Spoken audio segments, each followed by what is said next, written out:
Good afternoon, everybody, and welcome to this Maine Department of Education virtual professional development opportunity. My name is Joe Schmidt, and I'm the Social Studies Specialist for the department. Today, we are welcoming a panel of presenters today. Kate Weber, currently working for the Maine State Museum, is going to take the lead on sharing some new resources that have been put together by, the Association of Maine State Archives and Maine Archives and Museums, yep. And museums. And in talking with Kate, one of the things I said was, I don't think we just need the additional long list of resources. So what we brainstormed to pull together is we have Stacy McCluskey, Jamie Carafa, and Shane Gower, who have all at different points in the past 2 to 3 months have done different presentations about actual implementation of primary sources into their classroom. And in the planning of this, the hope and the goal is that when this is all done, you'll be able to see kind of a scope and sequence almost of using primary sources in the classroom in elementary, middle, and high school. So with that, I will turn it over to Kate to let her introduce, and I will let everybody else do their introductions as they see fit. Sounds good. All right, thank you, Joe. So I'm gonna hop into a screen share now. And just big picture, I'm sure a lot of you have already taught with primary sources in your classroom. You probably know the ropes, but I do want to just start out with why this is something that matters. Primary sources can include photographs, journals, speeches, books, oral histories, physical artifacts, all kinds of different things. And they are a real window into the past.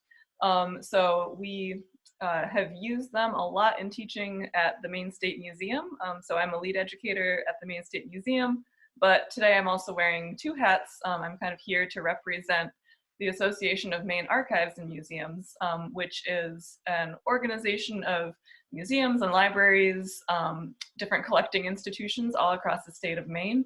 And they've come up with different online resources, including a lot of great ways to find Maine-based primary sources. So we wanted to dive into why that matters and how to teach with them. In my work in classrooms and in the museum, I've really seen the ability of primary sources to engage with students in a way that you wouldn't typically get from a textbook or other ways of sharing content, because students can actually hold in their hands in some cases, or even if you're looking at a scanned copy of a letter from 1863, how much more powerful is that going to be when people can have the human connection to the past? It's almost like time traveling a little bit to kind of get inside the mind of somebody who lived during that time period. One of the advantages is, speaking of seeing things critically, I have a spelling error in there, but you can read documents and see visual media more critically with primary sources, because things are automatically written from a certain perspective. If you are looking at a journal entry from somebody, they have their own bias, their own skew on that. It's a way for students to really have that point drilled in, that they're going to get different perspectives if they consult different sources. So that and analyzing visual media critically, like who was an audience or an artist, who was their desired audience, why were they making this painting, what was the message they were trying to get across, all that kind of stuff contributes to critical thinking skills that are obviously really important in life in general. Primary sources can also help students learn to construct knowledge. It helps with knowledge retention.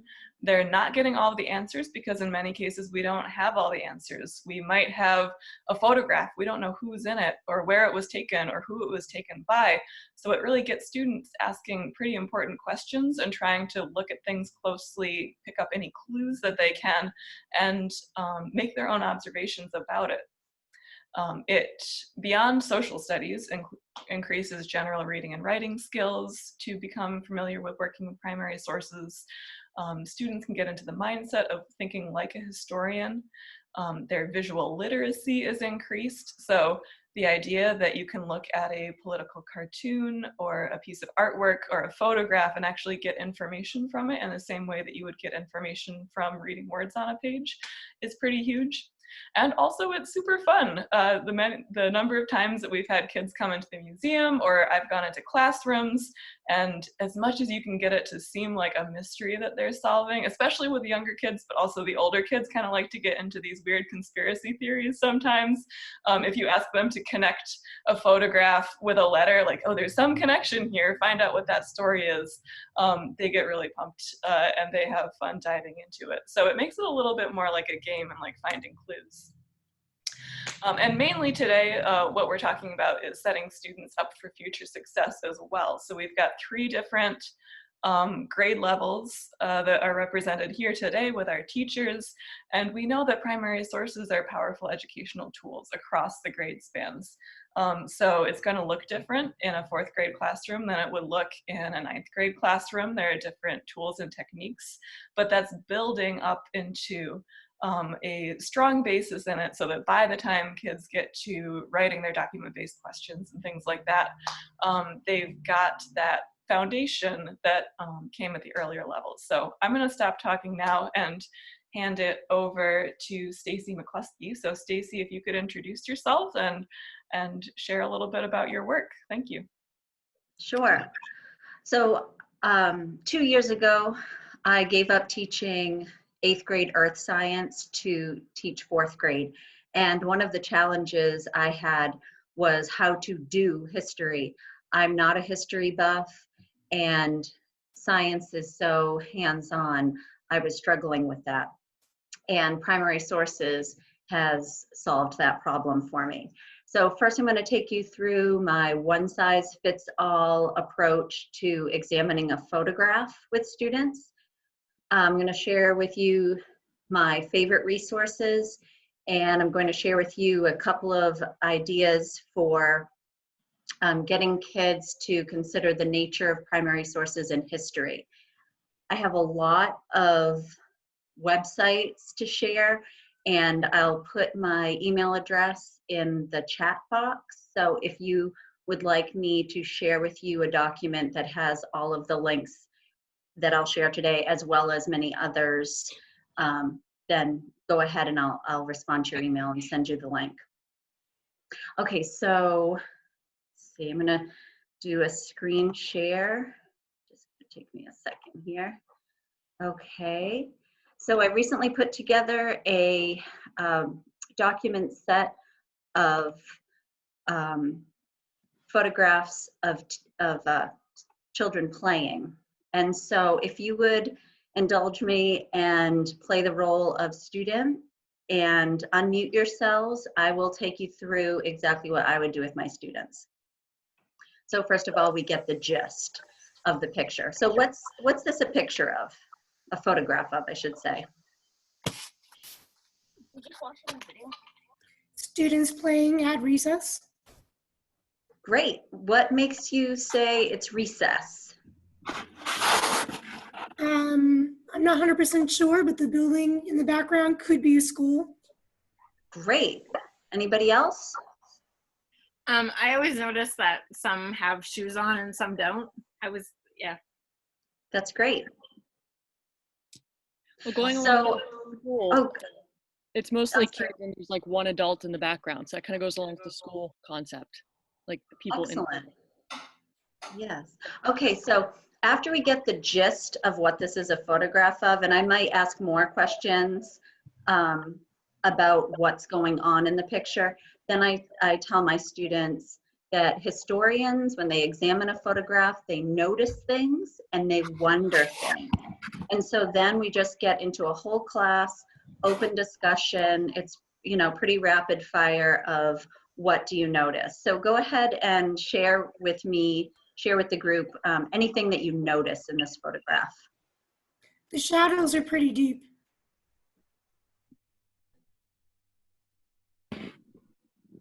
There are girls, but they're only on the porch. Yeah, lots of boys. Looks like different ages. Somewhat. Excellent. For the, you know, because of time restraints, I'm going to stop that, but I let the noticing go on as long as the majority of my students are engaged. And As you know, they'll probably, they knock my socks off with the things that they notice. And sometimes I'll ask them to let's notice things in the background, or I'll ask them to zero in on a quadrant at a time. So after we do the noticing, I ask, well, what do you wonder? So go ahead, what do you folks wonder about looking at this photograph?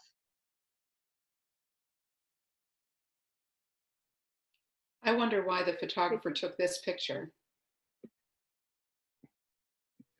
I wonder why the boys are all wearing overalls.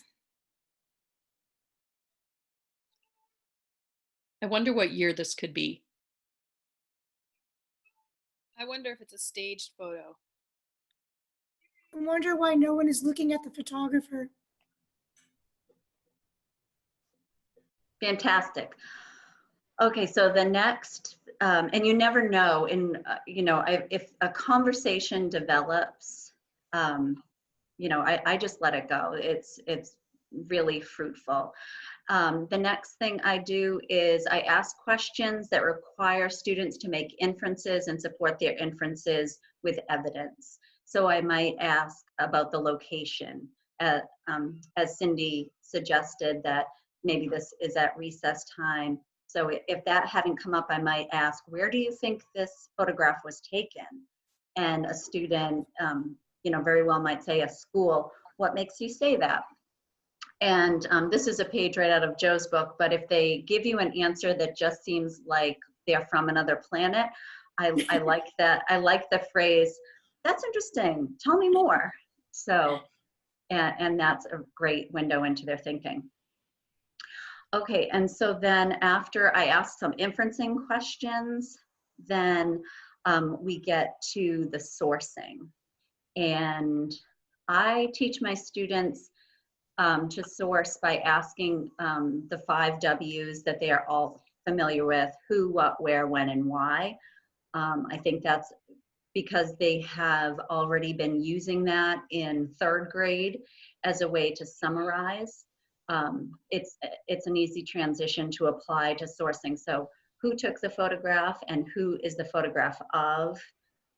What's the photograph of? Where is it taken? When was it taken and why was it taken? And this, by the way, was taken in 1932, and it is from the Library of Congress, and the photographer titled it "Mountain Children Playing Marbles in Kentucky." So something else that works well, really well with examining a photograph or several photographs is by looking at the photographs with a question in mind. So I might look at a set of photographs with my students and ask them, as we look at these photos, think about what is the same and what is different from what you do for fun. I did the same thing with a set of photographs of one-room schoolhouses, and we asked that question: how is this classroom the same? How is it different? I also reiterate with my students, now that we've looked at these photos, do we know all of the ways that children played in the past? No, we only know some. And so just to remind them that history is putting pieces together. It's not one definitive true story. Okay, I'm going to share my screen again. Not too slick at this, I have to admit. Let's see. Okay, exit that. Okay, so also if you wanted to, another way to share sourcing questions with your students, the SHEG website has many different posters, and although this one says before reading this document, you could print this and use it for any kind of sourcing. My district has gone to all analog learning during this stay-at-home order, so I have printed photographs from the Library of Congress, the Maine Memory Network, and a few other sites, and I have sent home this worksheet with my students. And so this is from the National Archives. And again, I have links to all of these on the document I can email to you. And so this is for younger students. And so we have worksheets you can use for photographs. I have sent home the photograph worksheet and the artifact worksheet. And I think these are wonderful. They're really user-friendly. In the classroom, you could do this as a whole class and then do it in have students do this in small groups or with one partner, and then you could have them do complete this independently. Okay, so I'd like to share with you my all-time favorite website for teaching with primary sources, and that is DocsTeach. So if you are a person who works in a district where you don't have time, you feel time restraints for social studies, DocsTeach has many lessons that take 15 to 20 minutes on a huge range of topics for elementary students. And this particular lesson, I think, whoops, I'm zooming way in, is fantastic. It starts with this interesting question: was Laura Goodale an early American historian? And so in the classroom, I would probably, I have students come up and pick a question. And here's a question: what information can you gather from studying this piece of needlework? Chester Goodale's full birth date was omitted. Is it possible that it was not known by the creator? So and the zoom in feature is pretty neat. You can really zoom in, and it keeps its clarity. And then following is this these questions that students can answer. And they write their name and they email it to you. They can name their group if they want to and enter their response to these two questions. And they all seem to have some kind of reveal at the end that shows this part. I don't know why that just came up. Usually that's hidden. And then after they're finished with examining the photograph, that's when they get the source information. So that's really fantastic. This, Kate or Joe, I have a technical problem. The bar that shows share is blocking my tabs. Is there a way to move that? I'll just move my whole screen for a minute. Okay, here's another DocsTeach lesson that I've used. I incorporated this in my civil rights unit. And so this is a zoom in crop lesson. It's got the questions right here for you for a class discussion. Then switch the view and you see the whole photograph. And again, you could do notice and wonder first and then move on to this. And then when you're done, it gives you more information. It even has links to the First Amendment. It has a question here for students to answer, respond, and email to you. So there's that. Okay. So I used DocsTeach and the National Archive and the Library of Congress and the Maine Memory Network to create, like I mentioned, analog resources that I could send home with my students. And I borrowed questions from these websites to go with the images. And this one actually I think is from One History Primary. but you could do something similar with Docs Teach for sure. And we're at 10 minutes? Yep, so Okay. Okay, so I'll just say one more thing then. I was inspired, two things. This lesson really gets to the heart of the nature of history, snapshot autobiography. I highly recommend anybody do it with any grade level. I think it's a great writing lesson, and so please check that out. And I was inspired by my friends, Jennifer Legassi and Stephanie Nichols, who are in the Teacher Leader cohort. And so I made this primary source choice board, which I'll share with you. And if you would like to add to it, I'd love to hear about it. Maybe we can have a collaborative creation here. But okay, and again, if you put your, I'll put my email address here, and if you'd like any of this, I'll email you. Okay, and we are going to have some time, hopefully at the end, for a Q&A, so we can go back and look at those final sources too, if we have some time then. So thank you, Stacey. Okay, thank you. All right, so Jamie Carappa is going to share. Hi. So I teach 8th grade social studies at Poland. I've been teaching social studies for most of my career, so it's about 15 years now, maybe more. And in middle school. The thing that I love about middle school is that if you can get them curious, like they're just unstoppable. So I do a lot of, DBQs and stuff like that, but through online and what we have, it's a little bit different. So let's see, I'm going to share my screen. All right. So other than like DBQs, something I usually do in the classroom that I think you could easily transfer into, the online stuff right now is what I call a document shuffle. And I give them like 5 pictures that have to do with the topic we're studying, but no explanation whatsoever. And then they get this kind of worksheet thing that says, what's going on in this picture?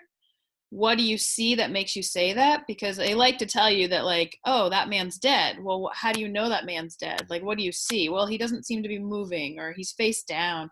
So you really have to challenge them to not just say what's in it, but also what that might mean. What else can you find? Sometimes this can lead us to more detailed information about the pictures. And then what's one question you'd ask the artist photographer if he or she were here?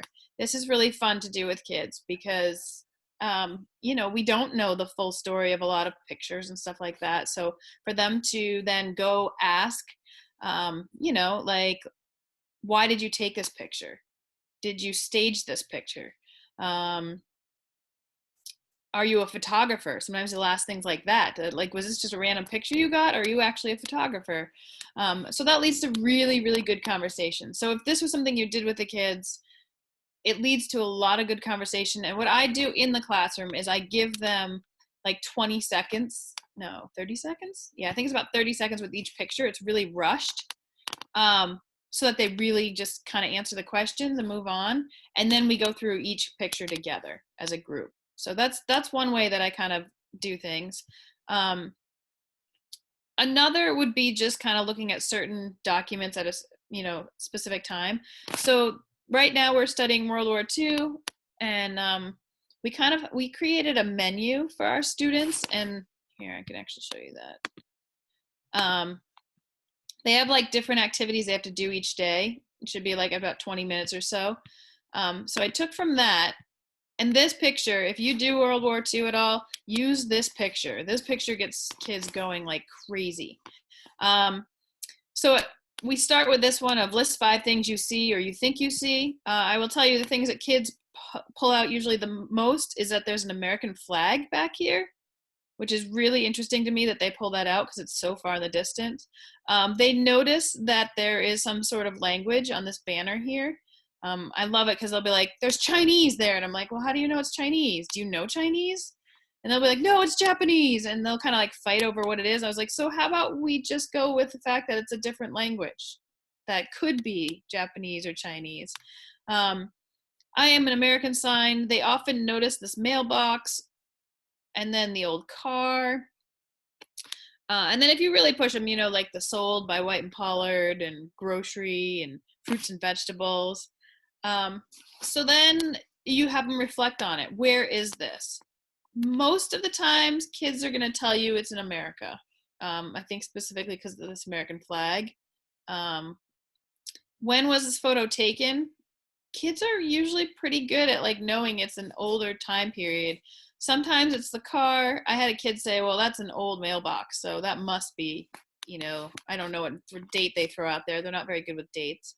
And then also, if they pull out that it's black and white, we talk about how sometimes black and white can be a sign that it's an older picture. Not a guarantee, but it can be a sign.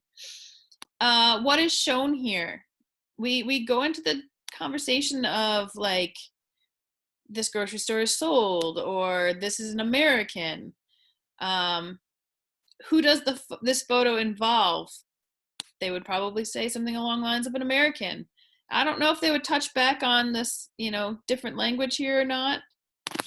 And why is this image important? They really tend to get stumped on this image. They do. So what questions do you have about this photo is really going to help them kind of pull out what's going on here. Like, why is there a different language when everything else is in English? And why is there a big sign that says I'm an American? Why would you need to announce that? Like, those are things that kind of come up with it. And if you don't know, this is a picture from the Japanese American internment time during World War II. And this is a Japanese store that is being forced to sell their store. And they're trying to make a loud statement that I'm an American. And, you know, it's just a really cool picture to kind of break down with the kids. So that's one way, is kind of the listing out, observing, reflecting, and questions. And then another thing I really like to do, and I did this on Zoom 2 weeks ago, is just go with the I see this and it makes me think this. And so I'll bring up political cartoons. I love the Dr. Seuss political cartoons for World War II. If you haven't taken a look at them, do so. The kids instantly are like, that kind of looks like Dr. Seuss. And I'm like, well, it is. And he actually made political cartoons. But the I see and it makes me think this. Let's see. Let's have you guys do that with this picture. So go ahead and unmute yourself, and you get to play along with mine too. I see some kind of bird in a tree. Okay. What more do you notice about the bird? Uncle Sam's hat. Okay. So what does that make you think? He's patriotic, or he's Uncle Sam. Okay. Yep. Back to that bird. What do you see on that bird that might make you think something? Swastika. Yep. And what would that make you think about that bird? It's representing Germany. Yep. Yep. Bird looks an awful lot like Hitler. Oh, does it? Oh, yeah. It does. It has to have a good face. What else do you see in the picture? So we've got a note in a chat here that I see closed eyes and it makes me think ignorance is bliss. And someone else noticed country names. Oh. Yep, the country names. And I often ask them, where are these countries? Somebody else noticed broken trees. Someone else noticed that the Hitler bird has already pecked down several other trees representing countries. Yep, and we talk about that they're from Europe. I love whoever said the closed eyes thing. I love that because these kids do pick up on Uncle Sam's hat instantly. And they assume that this represents America. But I'm like, look at these, like the body language of this thing. The eyes closed, arms crossed. He looks so calm and collected. It looks like his thumbs are twiddling. Yep. Yep. And then I feel like I always have to point out to middle school kids that there is text here. What is it telling us? You know, ho-hum, when he's finished pecking down that last tree, he'll quite likely be tired. Meaning, America feels safe. America can ignore what's going on. And this leads into conversations. So I see this, I talk about this one as isolationism and us just being like, nope, we're going to focus on ourselves and we're going to ignore what's going on elsewhere. But I think it's also important to touch on, well, there is an ocean between us and those countries. So it is probably safe to say that we could be more safe than these other countries. But the world saw us in a way that this guy's looking, all these people are dying, these countries are being taken over and destroyed, and we're just ignoring it. And so this leads to really good conversation. And then I use this one as well. This is one of my favorites. So go ahead. What do you see and what does it make you think?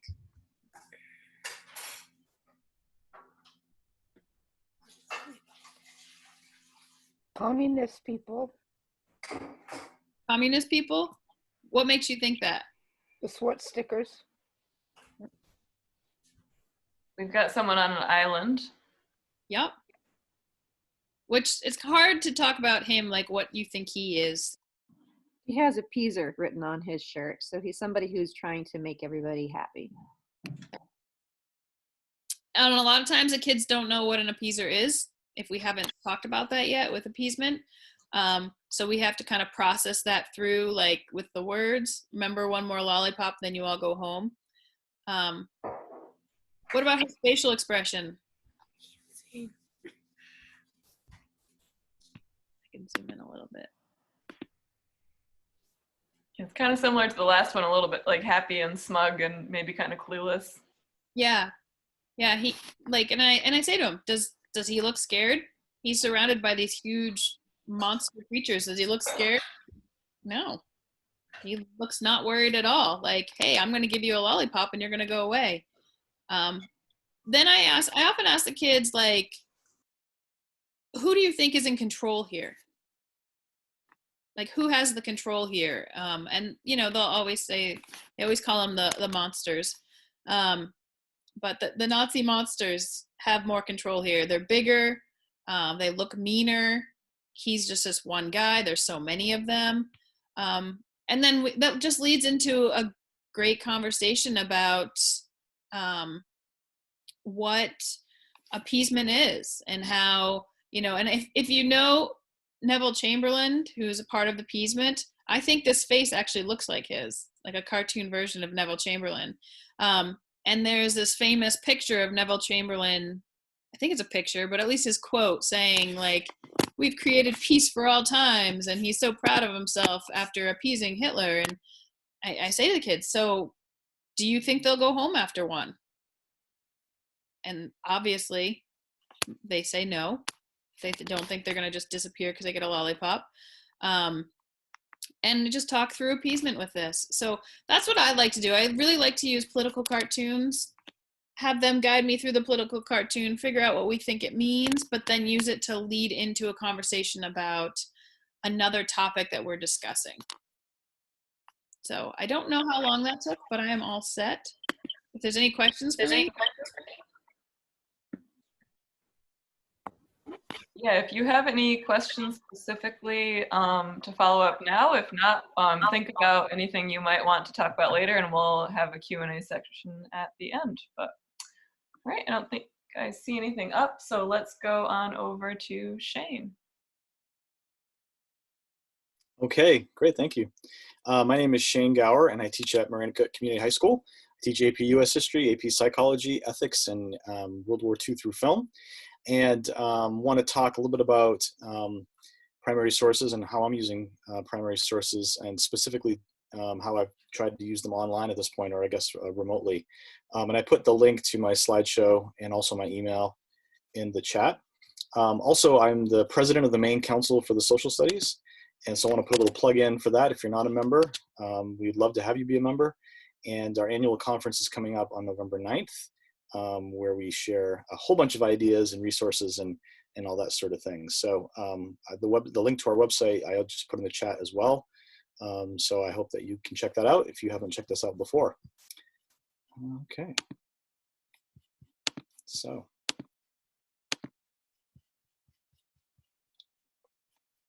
Primary sources, okay. So the example I'm going to talk about is from working with 11th grade students, and this is U.S. history, all levels, and of course you can adapt or modify it depending on the level that you're working with. And so one of the things we've done in our high school curriculum is to shift towards an inquiry-based curriculum. And so we are redesigning units with a particular focus question in mind, and then working with students to help guide them in developing their own questions and generating their own questions as part of that work. So the unit I'm going to talk about today is one that connects both World War I and World War II. And so the question for this particular unit is, what happens when people fight over power? And then there are some other questions, supporting questions that go along with that. As you can see here, what were the results of the First World War? How does crisis create the need for new systems of government? How does one event change the course of history? How can the desire to end conflict increase tensions? And then within that, we do activities where students can generate their own questions as well. And that includes the heavy use of primary sources. These are the standards that we're working with in this particular activity. And we're also using, for this activity, I'm using this resource, Right Question.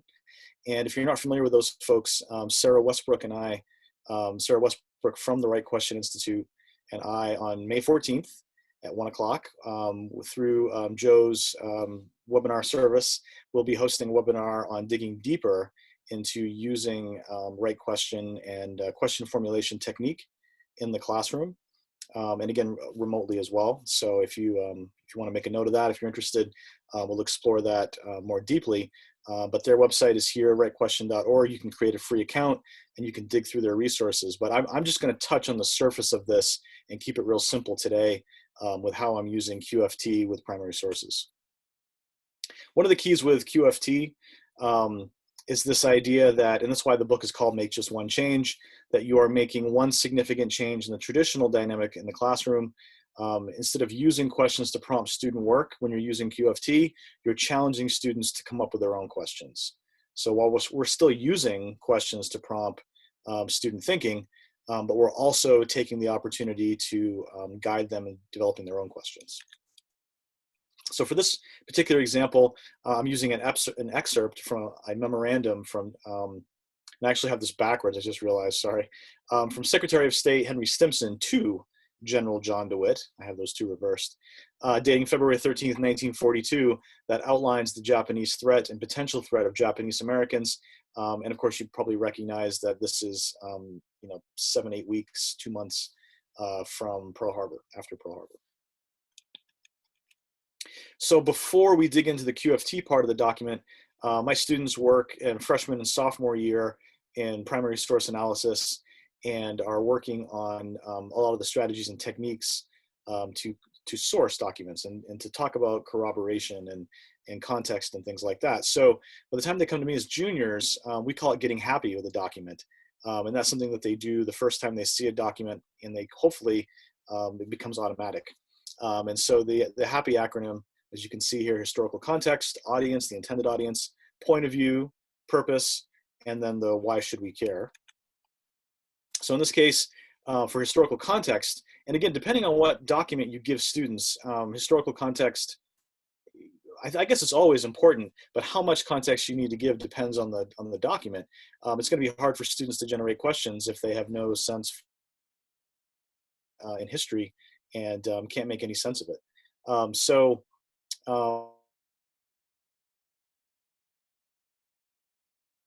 Video, and I have the link here, that discusses Japanese American internment during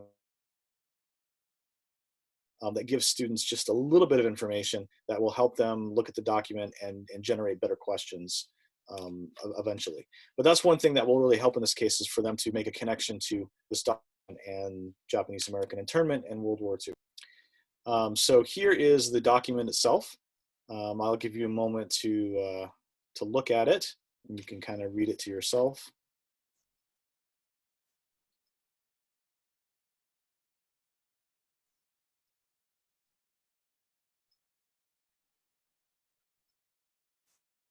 And this, by the way, is just the first half of the document. I couldn't fit it all on one slide in a way that, was really looking good. So, and so this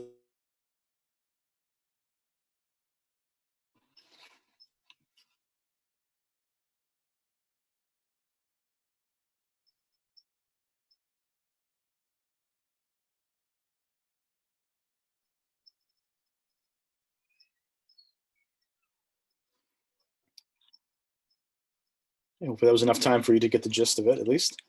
And just to let you know where this came from, this originally came from the book that I've listed here above, but I got it from another source that took it from that original source. Some of you might be familiar with it, but it is a resource that can be used for support in teaching AP US history. So then students will talk about and think about and analyze the author, the audience, the intended audience in this case. And so to do this, they ask themselves, who created this document?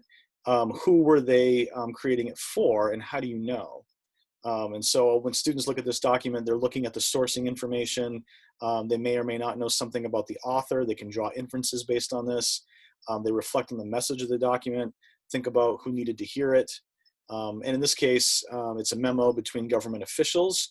And so the intended audience is Lieutenant General DeWitt, and he is a high-ranking military official. Next up is P for point of view, and what's the point of view or perspective of the author of this document? What's the author's bias or mindset? So students speculate and infer the mindset of the author and how it affected the document, our understanding of what's happening in the document. In this case, students might think about what might have been the perspective or the point of view of General DeWitt, of Henry Stimson, things like, for example, as military commander, what might be on his mind, what is his job, how his experience informed his mindset, things like that. Next up, purpose. Why was this document created and what is the message? Students draw conclusions and make judgments about the document's message. Students must recognize that it appears as though, in this particular case, it appears as though Lieutenant General DeWitt is concerned about Japanese follow-up attacks in the aftermath of the surprise attack on Pearl Harbor. He is also concerned that there are Japanese people on the West Coast, some citizens, some not, who he does not feel the US government can trust. He's suspicious of their loyalties, it seems, only because of their ethnic background. This is as it appears. He's asking the government to infringe upon their freedoms and possibly their rights based on racial ideas without offering any other evidence, at least not in this document. And then lastly, why should we care? Why is this document significant and why should anyone care about it? So the students draw conclusions about the importance of this document, how it helps us to understand larger and important concepts in history. Students must recognize that it appears as though Lieutenant DeWitt has a reasonable concern about Japanese attacks, but is following that with an unreasonable, potentially unreasonable, recommendation to infringe upon the freedoms and rights of citizens, as well as non-citizens, based on their ethnic background, while offering no other evidence or reason to do this. This type of racial discrimination is clearly wrong in general, as well as unconstitutional with respect to citizens. It does raise a question as to whether rights should be restricted during wartime and raises concerns about setting precedents that could be abused by the government going forward. It also raises questions about the role fear plays in decision-making. So again, depending on the level of students and how familiar they are with getting happy with the document, any of these things might come out as part of their analysis, which in the classroom I would often do in small groups, but remotely, you could prepare a happy Google document and have them record their thoughts, on that document remotely. So they've had a chance to do this. They take notes. They put down their ideas about each of the 5 for happy, and now they're ready to apply the QFT. And so the QFT is done in the following steps. The first step is that students will write down as many questions as they can for 2 minutes. And they don't discuss the questions, they don't judge them, they don't answer the questions, they don't filter the questions, just any questions they can think of for 2 minutes. They write down every question exactly as it comes to their mind. And if they end up writing statements, they should change those into questions. So, reword them so they're more of a question. And with doing this activity, here are some of the questions that students generated. There's a bunch of others, but I just picked these ones out as examples. What makes the activities probable?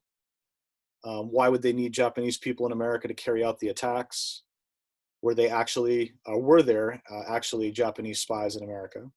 Was the government also worried about German spies? Were German Americans evacuated? And where will they be evacuated to? So just some examples of questions that were generated using this process. Once students have done this, they then review the list of questions and identify any close-ended questions. And, again, I'm kind of, the tip of the iceberg here. I'm definitely more in depth on May 14th And of course, the book goes more into depth as well. But some work needs to be done ahead of time with helping students think about what is a closed-ended question and what is an open-ended question. But assuming that you've had a chance to do that, closed-ended questions are things that can be answered like yes or no, or like kind of more factual, definitive, one-word type response, not really arguable, whereas open-ended questions are more arguable and maybe require justification, longer explanation. So you want to take any closed-ended questions and turn them into open-ended questions. Okay. And then I have students choose 3 questions from the list that they think are the most important. And that's their own judgment, their own filter. What makes them the most important? Because they're interesting, because they're difficult, because they help you understand something else that's important, because they connect to a topic that you find to be interesting, some other reason. Okay. And then again, thinking about how to do this remotely, you can share your questions in an online platform. I don't know if anyone's used Jamboard through Google. You could do that, or you could use Padlet. I think folks maybe are more familiar with Padlet. It's like virtual sticky notes. So you could have students share their questions there, and then people get a chance to see questions. Then they pick one of their questions to be like their question, you know, the big question that they want to answer. And then this is just one thing you could do. I've done a bunch of other things. It depends on how much how formal you want to get with it.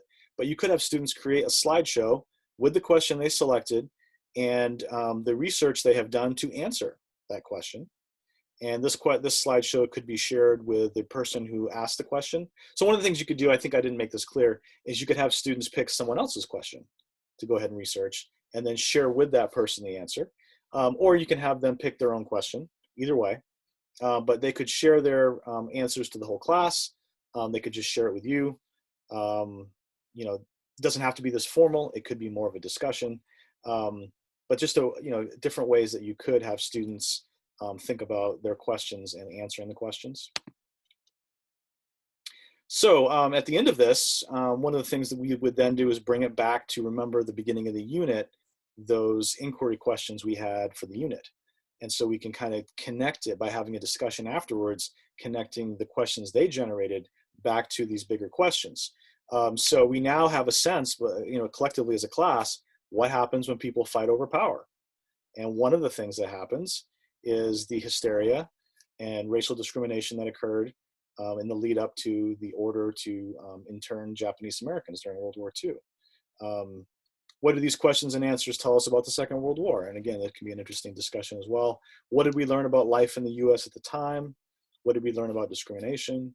How can we acknowledge and commemorate the internment of Japanese Americans during World War II? And this is where you can even bring in, and some of you might know, but what happened in the 1980s with the US government issuing an apology for the internment of Japanese Americans and actually reparations to the families of Japanese Americans who were interned. And then you can also connect it to other, wrongs that have happened in history. Sometimes when I do this, so the discussion, the students take it right to, what about slavery? We didn't pay any reparations for slavery. What happened with that? And so, again, you can connect it in different ways. You can kind of go with it wherever the conversation may go. So that's basically all I have.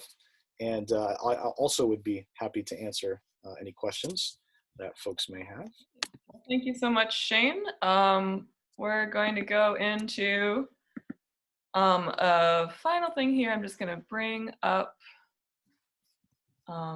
my screen one last time. So what we're going to do just for the last part, I think we've seen a lot of great examples of what this can look like at different grade levels, some practical ways that you can get discussions started in your classroom. As a final thing, I wanted to share a few resources to show you where you can find, in particular, Maine-based primary sources. So you now know how to teach with them. Where do you find this stuff? So this new tool that was just created a couple of weeks ago in response to COVID-19 is, if you search for Maine Archives and Museums, and I'll post this link to you later, the Maine Archives and Museums website at the top has a link for online resources for social distancing during the pandemic. And you can click view the list of free online resources. So museums and libraries, other collecting institutions across the state have voluntarily submitted these. So they're organized by organization name, category, where you can find the materials, the recommended age levels, the subject covered, and a description of what you will find at each thing. So because of today's topic of primary sources, I just wanted to particularly focus in on the ones that are digital archives, because these are places you can go to find that great stuff. We've got, if you haven't used the Osher Map Library before, I would recommend them really highly. They have a lot of really amazing historic maps. So at a time when you're, maybe the only way you have to interact with your students is to send them a link. Maps are pretty great because if you have a computer right in front of you, you can zoom in on those to explore them. The Penobscot Marine Museum has one of my favorite Maine digital archives for photos. They've got thousands of glass plate negatives that they've been steadily digitizing. So if you want to look up your town, like in Lewiston, you can search for that here. It's going to show up anything, show anything tagged as that, and you can get all of these great photos. Like this is a campground, it looks like, in Lewiston. If you wanted to give your students a little bit more ownership too, you could have them, you know, search at random, find an image that's compelling to them, and pull that up to do that. That'd actually be a good creative writing piece too, if there are any English teachers in the crowd. We've got Maine Maritime Museum also has a great digital archive that includes not only the images in their collection, but there's also a special library archive here that I'm going to show here. I just found out about this yesterday, and it's really cool. They've got things like ship logs, and in one case there's a recipe book actually that was used at sea. But you can go in here. This would be something for high school students, I think, because I don't know that they've transcribed everything. I could be wrong, but you can just click and flip through. Like this is a woman's ship journal. The George Mitchell Library out of Bowdoin College has a digital archive as well. This is one I would especially recommend if you're teaching for a particular subject. You can't just scan through cool Maine photos, you really have to meet a certain topic. They have remote teaching resources, and if you go to explore collections online, they have separated different themes. So if you're doing civics and government, Senator Mitchell's oral history collection and Congressional Record Index are here. If you're doing the Civil War, they have the Joshua Chamberlain Digital Archive. They have a Civil War journal here, and also they've got a set of brothers who were all Bowdoin College graduates, and all of their Civil War papers are here. And also for Wabanaki studies, this is I mean, I would recommend just checking this out in general, if not for your class.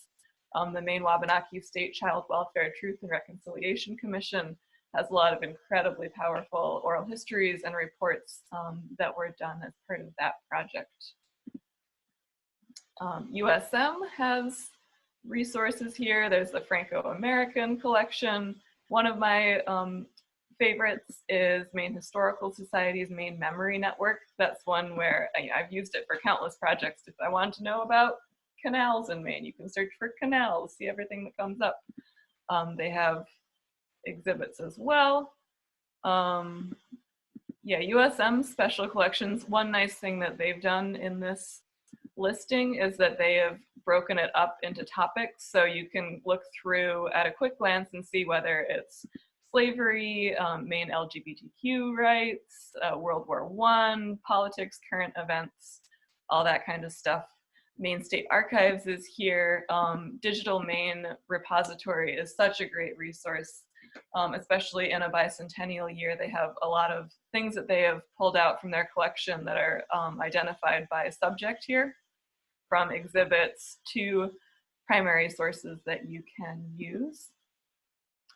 And for younger students, Museum LA has just popped online this resource with character cards where you can go through people who worked in the textile, shoe, and brick industry, and each one is just a little card. You've got the name, birthplace, where they worked, and you can slide that over to get a quick excerpt from their oral history and a fun fact. So that could be a neat thing where you assign each member of a class a different worker to go through. But yeah, I'm going to stop sharing this. I will grab the link right now and pop that in the chat for you. So you have that, and I would recommend checking that out. And now for, I know we're at 2 o'clock. If you have to go, feel free to go. I know Joe probably has a final message for you about your hours. And I also want to encourage everyone, either over the chat or by unmuting yourself, please go ahead and ask some questions. We've got a couple minutes if you want to hear in particular from any of the teachers who have shared today. Oh yeah, I see Joe's got that link up there now. And I just put in the chat a direct link to that spreadsheet too. Okay. All right, any questions for the presenters today?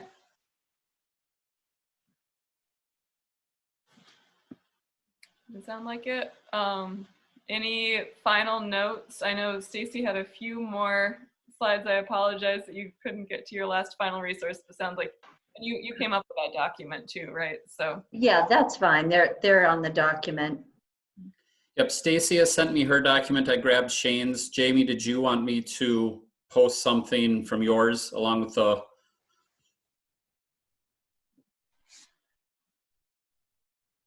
Oh, Jamie, you're muted still. Sorry, I forgot. Yeah, I can give you the Google Doc. Okay. I think I can just share that in the thing here, right? Yep, if you grab that in the chat box. Yep, and Shane has promoted, there is on May 14th at 1, the Right Question Institute work.